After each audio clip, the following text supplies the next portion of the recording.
আজি আজি আমাৰ সদনৰ যিকেইগৰাকী মেম্বাৰ আমি তেখেতসকলক সন্মান হিচাপে আজি গামোচা পিন্ধাব আহিছিলোঁ, গামোচা দিলোঁ সকলোকে। সেয়াই কাৰণ যথেষ্ট সুখী GI টেগ পোৱাৰ পাছত। হয় যথেষ্ট সুখী। GI টেগটোৱে একচুৱেলি GI টেগৰ যোনটো এক্ট হয় সেইটোৱে আমাক বহুতখিনি প্ৰটেক্ট কৰে কিছুমান হেৰিৰ পৰা, যেনেকৈ এতিয়া ফেক কিছুমান দেউৰী হেণ্ডলুম ওলায়, তো সেইবোৰৰ পৰা আমাক প্ৰটেকশ্যনটো দিয়ে। সেইকাৰণে ভাল লাগিছে। আজি আমি আমাৰ শিপিনীসকলে বোৱা হাতেৰে বোৱা গামোচাখন আমি আজি দিছোঁ, খুবেই ভাল লাগিছে আজি। চৰ্চা মানে আমাৰ মাজতে হৈ থাকে, ইমান আমি পাব্লিকলি মানে আমি মানে হেৰি কৰা নাই যিহেতু, কিন্তু সেয়াই আৰু। হয়, খুব ভাল লাগিছে। এটা খুব ভাল অনুভৱ আচলতে। আমাৰ দেউৰী জনগোষ্ঠীটোৱে এটা ইমান সুন্দৰ নাম অৰ্জন কৰিব পাৰিছে এই নেশ্যনেল পৰ্যায়ত, খুব ভাল লাগিছে। সেইকাৰণে সকলোকে আজি আমি গামোচা দিলোঁ। এখন গাটিকি বুলি কয়, সকলোৱে মাৰি আহিছোঁ, সুধিছে আচলতে আমি কি পিন্ধি আহিছোঁ।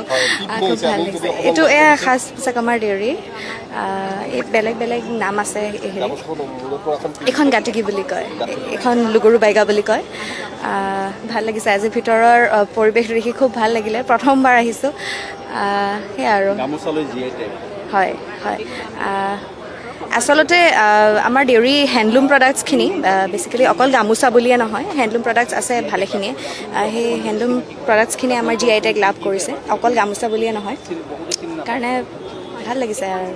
চাওক, আজি আমি যোৱা বছৰ আমি হেঁপাহ এটা কৰি আছিলোঁ যে এনেকুৱা পবিত্ৰ সদনত আজি আমাৰ বিধায়কসকল, মন্ত্ৰীসকল, আমাৰ মাননীয় মুখ্যমন্ত্ৰী ডক্টৰ হিমন্ত বিশ্ব শৰ্মা ডাঙৰীয়া, অধ্যক্ষ ডাঙৰীয়াৰ আমি সকলোকে আমাৰ যিখন আমাৰ আইসকলে, ভনীসকলে, বাইসকলে বোৱা নিজৰ হাতেৰে বোৱা কাপোৰখন আজি পিন্ধাবলৈ পাই আমি সুখী হৈছোঁ। আমি নিজকে গৌৰৱ অনুভৱ কৰিছোঁ। আৰু GI টেগ পোৱাৰ পিছত আমি যথেষ্ট উল্লাসিত। আমাৰ জনগোষ্ঠীয়ে যে আজি GI টেগ, আমাৰ আইসকলৰ যি মৰ্যাদা, আমাৰ ভনীসকলৰ যি মৰ্যাদা, গতিকেলৈ আমি বহুত ধন্যবাদ জনাইছোঁ। চৰকাৰখনকো ধন্যবাদ জনাইছোঁ। চৰকাৰখনে যিখিনি উন্নয়নমূলক কাম কৰিছে মাননীয় মুখ্যমন্ত্ৰী ডক্টৰ হিমন্ত বিশ্ব শৰ্মা ডাঙৰীয়াৰ নেতৃত্বত, আৰু আমাৰ ভাৰতৰ প্ৰধানমন্ত্ৰী মোদী ডাঙৰীয়াৰ যিখিনি পৰিকল্পনা, এই পৰিকল্পনাক লৈ যি ধৰণে জাতি জনগোষ্ঠীক আজি যেনেধৰণে আজি সন্মান দিছে, আমি বহুত সুখী হৈছোঁ।